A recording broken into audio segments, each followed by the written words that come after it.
यह कहानी पूर्णतः काल्पनिक है। नमस्कार दोस्तों, आज हम आपके इसका लिए किसी लेकर से आए कुछ हैं लेना देना नहीं है। एक ऐसी यह कहानी कहानी सिर्फ आपके जिसको सुनने मनोरंजन से के लिए आपके बनाई रोंगटे गई है। खड़े हो जाएंगे। इस कहानी का नाम है पहाड़ों का सन्नाटा।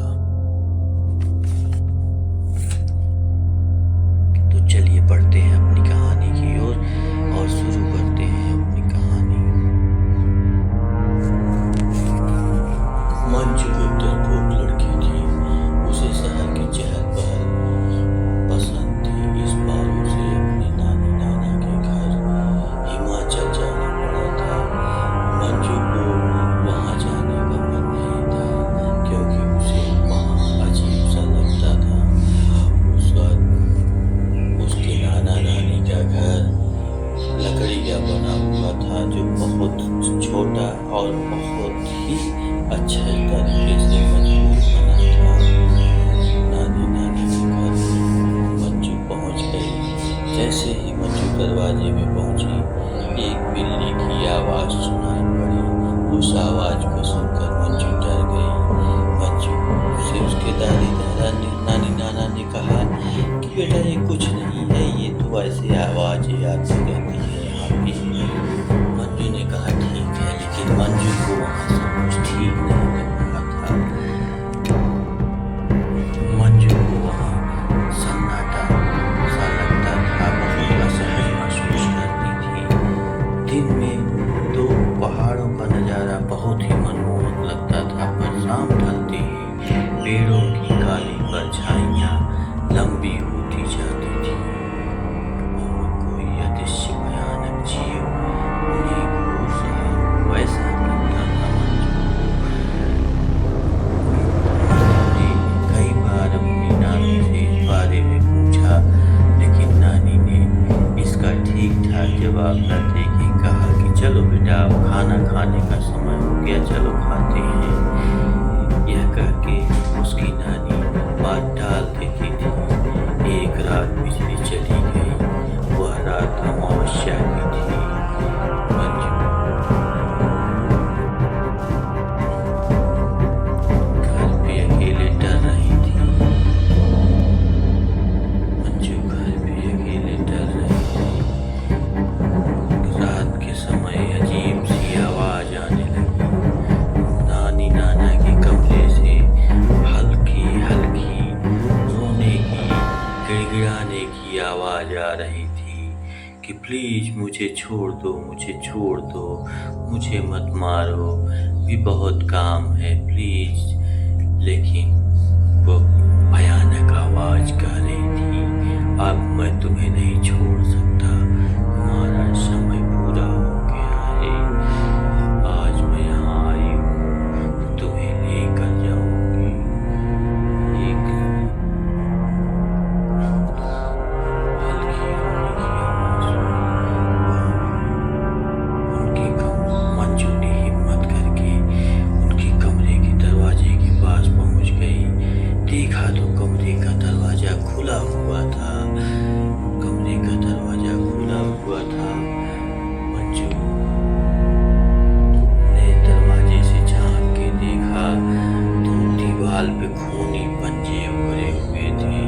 खूनी पंजे ऐसे थे जैसे कोई दीवार में से हाथ डाल के खून भरे हाथ बाहर निकाल रहा हो। और नानी नाना की तरफ देखा तो नानी नाना का चेहरा सफेद हो गया था। नानी नाना बिस्तर पे पड़े हुए थे। तभी मंजू चिल्लाने की सोच रही थी, उसको पीछे से किसी ने पकड़ लिया और कहा, उसके कान के पास पीछे से आके कहा, भाग जाओ मंजू बेटा। मंजू को यह आवाज उसके नाना की लगी। मंजू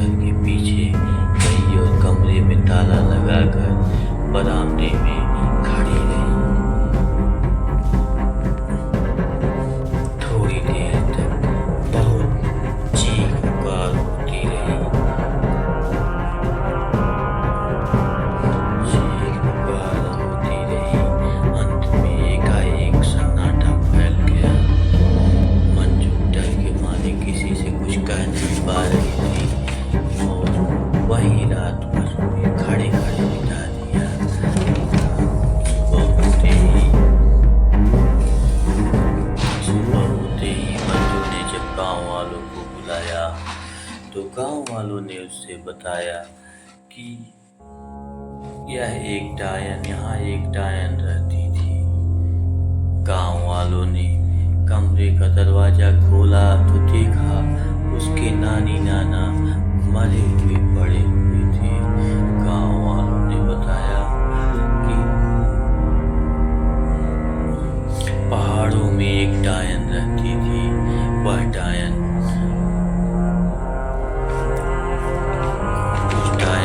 ग्रामीणों ने पहाड़ी में कैद करके रखा था और वह डायन हर अमावस्या की रात को वापस आने की कोशिश करती है।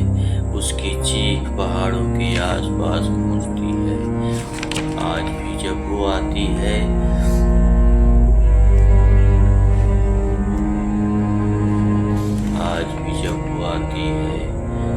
तो अजीब सी आवाज होती है और किसी न किसी को मार के ले जाती है और उसका खून चूस लेती है।